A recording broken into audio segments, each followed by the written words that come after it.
8월 31일 새벽 만나를 시작하겠습니다. 이 새벽에 주시는 만나의 말씀은 창세기 17장 15절로 27절에 있는 말씀입니다. 창세기 17장 15절로 27절에 있는 말씀, 창세기 17장 15절로 27절에 있는 말씀입니다. 제가 봉독해 올리겠습니다. 하나님이 또 아브라함에게 이르시되 내 아내 사레는 이름을 사레라 하지 말고 사라라 하라. 내가 그에게 복을 주어 그가 내게 아들을 낳아 주게 하며 내가 그에게 복을 주어 그를 여러 민족의 어머니가 되게 하리니 민족의 여러 왕이 그에게서 나리라. 아브라함이 엎드려 웃으며 마음속으로 이르되 100세 된 사람이 어찌 자식을 낳을까? 사라는 90세니 어찌 출산하리요 하고 아브라함이 이에 하나님께 이르되 아뢰되 이스마엘이나 하나님 앞에 살기를 원하나이다. 하나님이 이르시되 아니라 내 아내 사라가 내게 아들을 낳으리니 너는 그 이름을 이삭이라 하라. 내가 그와 내 언약을 세우리니 그의 후손에게 영원한 언약이 되리라. 이스마엘에 대하여는 내가 내 말을 들었나니 내가 그에게 복을 주어 그를 매우 크게 생육하고 번성하게 할지라. 그가 12두령을 낳으리니 내가 그를 큰 나라가 되게 하려니와 내 언약은 내가 내년 이 시기에 사라가 내게 낳을 이삭과 세우리라. 하나님이 아브라함과 말씀을 마치시고 그를 떠나 올라가셨더라.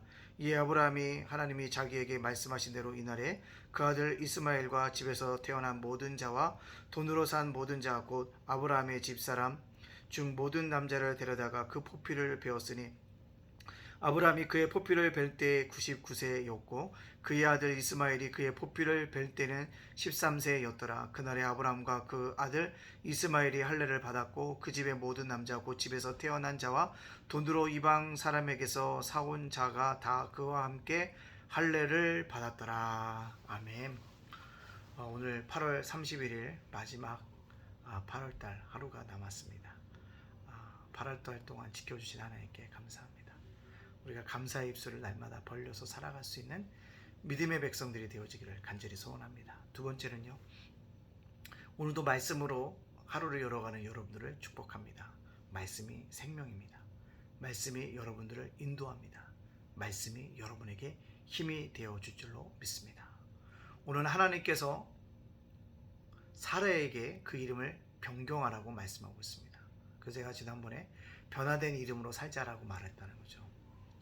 아브라함, 의심했던 자가 아니라 말씀에 순종하는 아브라함으로 살아가자는 거죠. 오늘도 사례가 사라로 바뀌어지고 있다는 것입니다. 그러면서 하나님께서 약속합니다. 뭐라고요? 아들을 낳을 것이라고 얘기합니다. 그때 이 말을 듣던 아브라함이 웃었다라고 얘기하고 있습니다. 속으로 웃었다는 거죠. 왜 웃었을까요? 인간적인 생각이 있었기 때문에 그렇습니다. 자기는 100세요, 자기 아내는 90세였기 때문에 도저히 인간적인 생각으로 출산할 수 없을 것이라고 믿었기 때문에, 믿는 것이 아니라 볼 때 인간적인 생각이 들었기 때문에 의심했다는 거죠. 두 번째 뭐예요? 의심입니다. 그런 일이 되겠어? 라는 거. 우리도 그렇지 않습니까? 이 땅을 살아가면서 때때로 어떤 말씀을 듣다 보면 그것이 될까? 라는 의심의 마음이 들지 않습니까? 그래서 뭐라고 말합니까? 이스마엘이나 살기를 원한다 라고 고백하고 있다는 사실입니다. 여러분들 이것을 볼 때 보면 현실과 이상 사이에 말씀이 선포되어지면 우리가 너무나도 현실적인 사람이 되어지는 것을 볼 수가 있습니다. 하나님이 어려운 현실 속에서 이상을 주셨습니다. 약속을 주셨습니다. 꿈을 주셨습니다. 근데 우리는 그 사이에서 뭐합니까? 인간적인 생각과 인간적인 의심으로 가득 참으로 말미암아 꿈과 비전을 주셨던 그 이상을 보지 못하고 뭐합니까? 현실로 돌아가는 것이 우리들의 모습이었다는 거죠. 오늘 아브라함도 그랬다는 거죠. 이해할 수 없는 상황 속에서 하나님 말씀을 확신해야 되는데 그렇지 못했다는 것입니다. 내 생각을 버리고 하나님의 뜻을 받아들였는데 그렇지 못했다는 것입니다. 왜요? 현실과 이상 사이에 서 있는 아브라함. 우리들의 모습을 우리가 볼 수 있기 때문에 그렇습니다. 여러분, 현실과 이상 사이에 우리 늘 갈등하며 서 있다는 것입니다. 그때 여러분들 어떻게 선택해야 될까요? 그 다음에 이어서 주는 얘기 뭡니까? 하나님께서 아브라함에게 약속하십니다. 내 씨를 통한 이삭을 통해서 아들을 주실 거고 그 이름을 뭐라? 이삭이라고 해요. 이삭의 뜻이 뭔가? 웃음입니다. 아브라함이 웃었는데 웃음의 대가로 웃음이라는 아들을 준다는 거죠. 뭡니까? 아브라함이 웃었던 것을 책망하는 것을 볼 수가 있다는 거죠. 아브라함이 낳은 이삭을 보면서 뭐라고 느꼈을까요? 내가 현실과 이상 사이에서 믿지 않았는데 이삭을 보면서 얼마나 때때로 자기 자신을 바라봤겠습니까? 하나님이 그래서 아마 이삭이라는 이름을 주시지 않았나 얘기합니다. 그를 통해서 뭔가 생육하고 번성할 것을 얘기해 주고 있습니다. 또한 큰 나라를 이룰 것이라고 얘기하고 있다는 것입니다. 이것들을 뭐하지 마라? 의심하지 말라고 믿으라고 이야기하고 있다라는 것입니다. 여러분, 하나님께서 주시는 언약의 말씀을 우리에게 다시 주실까요? 그것은요, 확신이 사라졌을 때, 의심의 구름이 나를 덮였을 때 다시 한번 말씀으로 세워주시기 위한 하나님의 사랑의 징표였습니다. 아브라함이 이삭을 주신다고 하니까 웃었잖아요. 그거라는 것입니다. 왜요? 그런 어리석음이 우리에게도 아브라함에게서 있었다는 것입니다. 의심하지 말자. 말씀을 의심하지 말고 믿을 수 있는 그런 믿음의 백성으로 살아가야 한다는 사실입니다. 어제 시차를 하면서 사실 많은 걱정을 했습니다. 극단적으로 대립하는 두 부류가 있어서 어떻게 결정이 될까라고 생각했는데 참 하나님이 마음에 평안을 주셨는데 갔더니 평화롭게 다 원만하게 다 이렇게 수습되어지고 서로 하나 되어지는 모습을 발견하게 되었습니다. 얼마나 감사한지 모릅니다. 이게 작은 예라는 거죠. 인간적인 생각과 인간적인 마음으로 의심하고 걱정하고 염려했다는 거죠. 그러나 하나님은 더 큰 계획으로 그들을 안게 하여 주셨다는 겁니다. 우리가 그럴 때가 너무나도 많지 않습니까? 현실과 이상 사이에서 하나님의 말씀을 확신한다는 것입니다.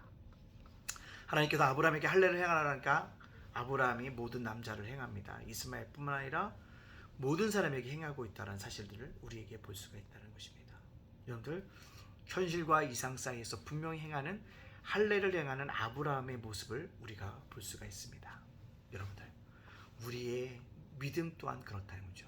현실과 이상 사이에, 현실과 말씀 속에, 현실과 믿음 속에서 우리의 갈등의 국면이 우리에게 올 때 여러분, 의심의 인생을 살아가는 존재들입니까? 아니면 순종의 인생을 살아가는 존재들입니까?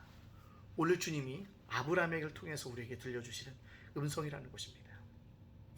오늘 그래서 적용점이 뭡니까? 현실과 이상 사이에, 이상과 현실 사이에서 여러분들 얼마나 갈등하고 고민하고 있습니까? 그렇잖아요. 저는 수능을 보지 않고 학력고사를 봤는데 학력고사를 볼 때 내 현실이 이렇지만 내 이상 높은 대학에 가 있잖아요. 현실과 이상 사이에서 뭐며 괴리를 느끼면서 방황할 때가 얼마나 많았습니까? 우리가 이 땅을 살아가는 동안에도 믿음을 가지고 살아간다고 고백하고 있지만 현실과 이상 사이에, 이상과 현실 사이에 우리가 서 있다는 사실들을 기억해야 한다는 사실입니다. 그럴 때 우리가 해야 될 게 무엇일까요? 말씀을 묵상하는 겁니다. 말씀이 묵상할 때 그 말씀이 내게 힘이 되어져요. 그 말씀이 뭐예요? 현실에 안주하는 것이 아니라 이상을 바라고 믿음으로 나아가게 하여 준다는 것입니다. 첫째로 말씀을 나에게 묵상했다면 그 말씀은 뭡니까? 기억해야 한다는 것입니다. 현실과 이상 사이에, 이상과 현실 사이에 우리가 놓여져 있을 때 말씀을 기억해서 꺼내놓는다면 우리는 뭐 할 수 있습니까? 승리할 수 있는 귀한 인생이 되어질 수 있다는 거죠. 그렇게 현실과 이상 사이에, 이상과 현실 사이에 말씀을 기억했다면 뭡니까? 순종해야 합니다. 그 길이 하나님께서 주시는 올바른 방법과 뜻이 담겨져 있는 하나님의 비밀이기 때문에 그렇다는 것입니다. 또 한 가지 뭡니까? 반드시 그 말씀이 이루어질 것이라는 확신을 가지고 살아가라고 얘기하고 있다는 사실입니다. 여러분들, 현실과 이상 사이에 서 계십니까? 이상과 현실 사이에 머뭇거리고 계십니까? 그럴 때 말씀이 지표를 삼아서 말씀을 묵상하고 기억하고 순종함으로 말미암아 이루어진다는 확신을 가지고 오늘도 살아갑시다. 그렇다면 내 현실이 이상이 되어지는 축복이 나타나게 되어질 줄로 믿습니다. 하나님이 이상을 통해서 큰 비전을 허락하여 주고 큰 언약을 주신다 할지라도 현실에 파묻혀 버리면 그것은 현실의 삶으로 지나지 않는다는 사실을 꼭 깨닫고 오늘도 주님 가운데서 일어나서 하나님 앞에 영광 돌려갈 수 있는 저와 여러분의 삶이 되어지시기를 주님의 이름으로 축복합니다. 아멘. 오늘 8월달 잘 마무리하고요. 9월 결실의 계절 9월을 갈고 있지 않습니까? 잘 열매 맺을 수 있는 믿음의 백성들이 되어지기를 간절히 소원합니다. 아멘. 사랑의 하나님 감사합니다. 오늘을 살게 하여 주시니 감사합니다. 어제도 하나님의 은총 가운데 살아가게 하여 주시니 감사합니다. 내일 또한 하나님의 은혜를 맛보며 살아가게 될 것을 미리 감사합니다. 오늘 하나님이 베푸실 은혜와 축복과 궁휼하심과 사랑과 축복을 바라보며 벅찬 가슴으로 하루를 시작할 수 있도록 인도하여 주시옵소서. 누군가에게 오늘은 꼭 함께하고자 했던 날이었지만 하나님이 그 목숨을 가져가시면 오늘을 살지 못함을 기억하며 오늘을 허락하여서 하나님께 감사하며 만족하며 살아갈 수 있는 믿음의 백성들 되게 하여 주시옵소서. 주님, 이 땅을 살다 보면 인상과 현실 사이에, 현실과 이상 사이에 갈등할 때 있습니다. 그럴 때마다 말씀을 묵상하고 기억하고 말씀에 순종함으로 말미암아 그 말씀이 이루어진다는 확신을 가지고 살아감으로 말미암아 그 현실이 이상이 되어지는 은혜로 누려가는 믿음의 백성들 되어질 수 있도록 인도하여 주시옵소서. 주님, 우리 기도 제목에 응답하여 주옵소서. 수능을 앞두고 아버지 결혼을 앞두고 수술을 앞두고 장래와 희망과 아버지 계획들을 가지고 기도하는 가운데서는 그 기도 제목들이 응답되게 해주시고 하나님께 선하게 인도하여 주시는 아름다운 은혜의 역사가 나타날 수 있도록 인도하여 주시옵소서. 주님, 오늘 사랑하는 우리 성도들, 자녀들, 가정들, 세원과 일터와 사업장을 굳건하게 묶어주시고 윤수일 목사님, 이재동 사모님, 예찬이, 예진이, 예은이를 기억하여 주시옵소서. 주님, 예담 작은 도서관 위에 함께 해주시고 예담 제가 복지센터 위에 함께 해주시고 예담교회 위에 함께 해주셔서 날마다 부흥하고 성장할 수 있도록 인도하시고 이번 주도 한 영이라도 한 가정이라도 보내주시는 은혜가 있게 하여 주시옵소서. 아버지, 오늘 8월 31일입니다. 아버지, 지난 8개월 동안 지켜주시니 감사합니다. 감사함으로 아버지 하늘을 한 달에 잘 마무리하게 해주시고 다음 달 새롭게 시작할 수 있는 귀한 믿음을 우리에게 허락하여 주시옵소서. 오늘을 살아가게 하게 하시는 하나님께 우리에게 힘과 능력을 허락할 줄로 믿고 예수님의 이름으로 축복하며 기도합나이다. 아멘.